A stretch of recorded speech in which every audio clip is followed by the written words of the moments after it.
Bom dia! Estamos de volta com as nossas reflexões matinais, a Corsa da Manhã. Nesta série de devocionais a respeito da nossa identidade em Cristo. Descubra a sua identidade em Cristo.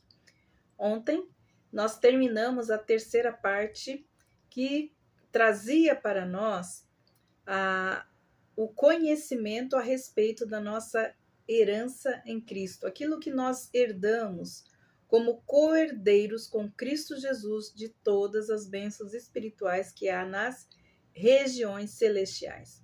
E hoje nós vamos então para a quarta parte, falando sobre algo também importante, que são os imperativos da nossa identidade. E para isso, o que nós devemos fazer? Então, o chamado, os imperativos são o nosso chamado. E o chamado de hoje é: abrace a sua identidade. Você deve abraçar a sua identidade, primeiro, renovando os seus pensamentos ou renovando a sua mente. A palavra de Deus diz: aquilo que o homem pensa, ele é. Então, qualquer mudança, qualquer transformação em nossa vida, ela só acontece pela renovação da nossa mente ou dos nossos pensamentos. Por isso, aonde nós estamos estudando a nossa identidade em Cristo, Efésios capítulo 4, versículo 16 nos diz assim: e portanto digo isso e testifico no Senhor, para que não andeis como andam também os outros gentios, na vaidade da sua mente.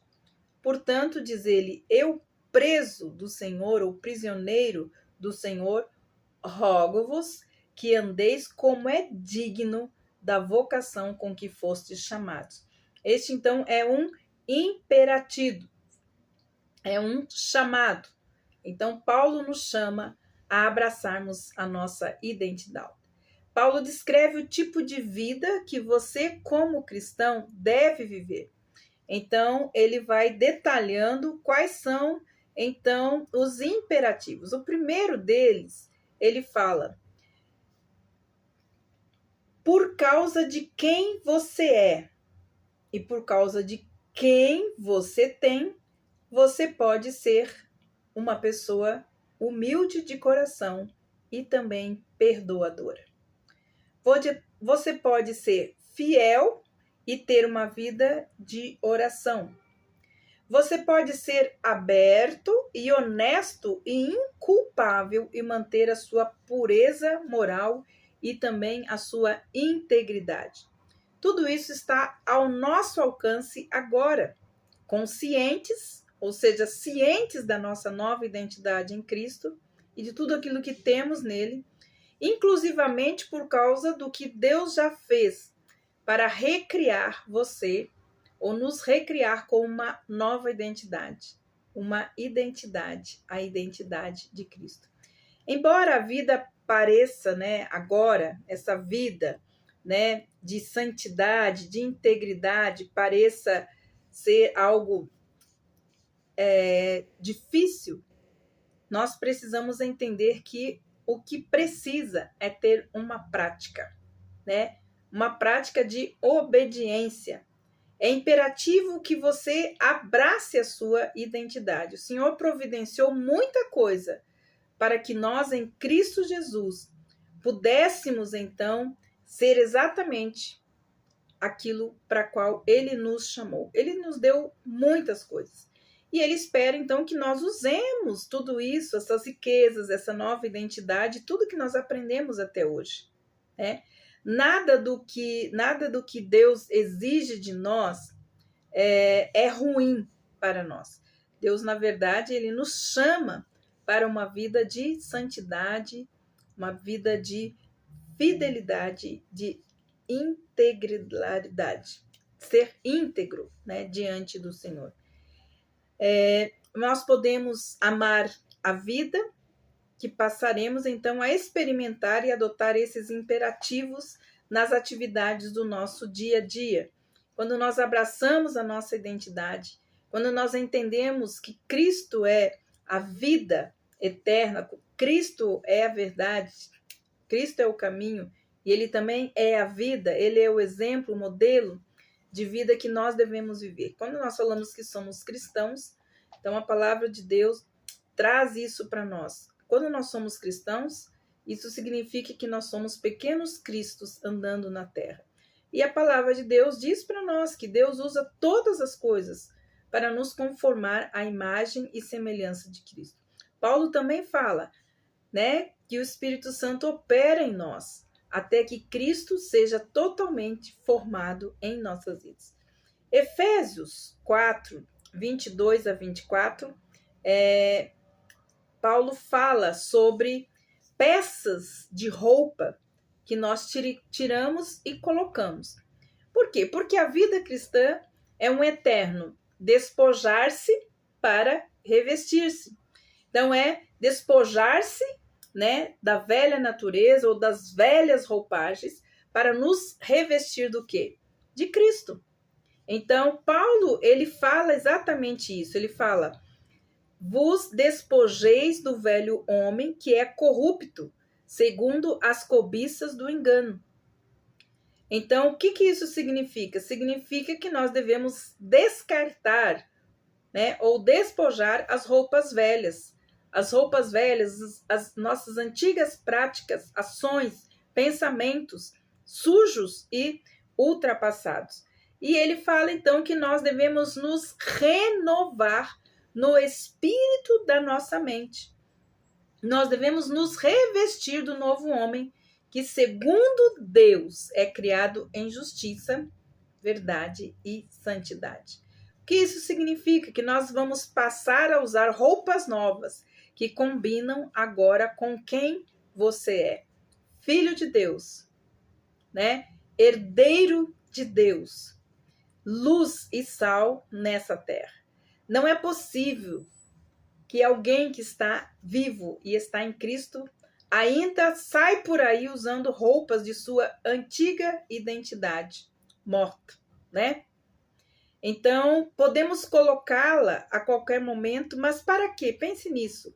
Porque queremos, às vezes, voltar às velhas práticas, usar essas roupagens antigas, aquelas coisas, às vezes, que apodreceram, que apodrecem, né, que são restritivas, que sempre usávamos, coisas que nos faziam cheirar mal, que nos deixavam mal, que nos traziam dor e perda.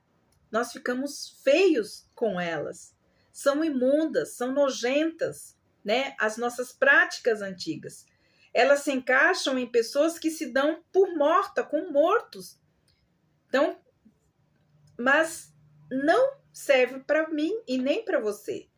Não aqueles que receberam um revestimento novo, que é a sua nova vida em Cristo.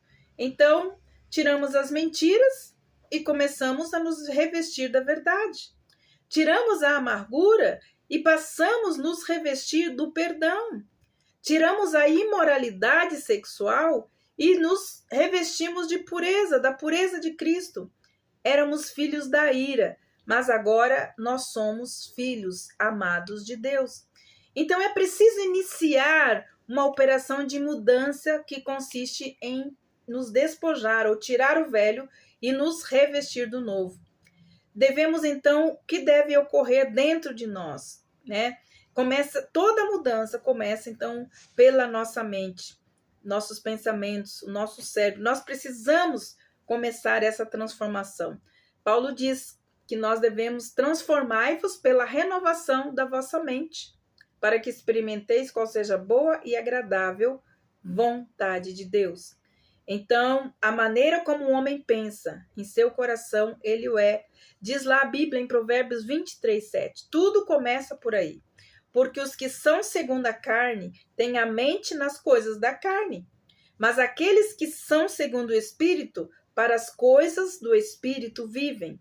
Se você realmente quer a sua vida dirigida por Ele, se você realmente quer que a sua vida seja diferente do que sempre foi, o primeiro lugar aonde se concentrar é na sua mente. Pergunte-se, que tipos de influências comandam a maioria dos meus pensamentos?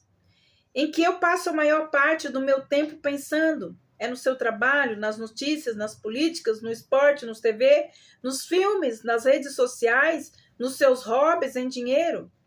Você não deve mais viver na vaidade dos seus pensamentos, disse Paulo, enchendo sua mente com as coisas que não são importantes ou que são impiedosas. Se seus pensamentos fossem motivados por sua nova identidade em Cristo, o que mudaria em sua vida? Então, o imperativo é que devemos retirar todo tipo de pensamento que não combina com quem nós somos. O tipo de pensamento que não combina com aquilo que o Senhor nos chamou para ser. Seus pensamentos estão cheios de preocupação? Apesar de serem abençoados, como diz a palavra de Deus, com toda sorte de bênçãos espirituais, você murmura, reclama? Ou vocês estão cheios de raiva, rancor, apesar de Deus ter perdoado todos os seus pecados e ofensas contra ele? Se seus pensamentos são sombrios e condenatórios, apesar de você saber que é amado, que Deus sente grande prazer em você, uma nova identidade exige um novo pensamento. Comece consertando os seus pensamentos, alinhando com quem você é. E quem você é está escrito na palavra de Deus e é o que nós temos falado nesse tempo. E você poderá viver então como uma nova pessoa que Deus criou e salvou para ser.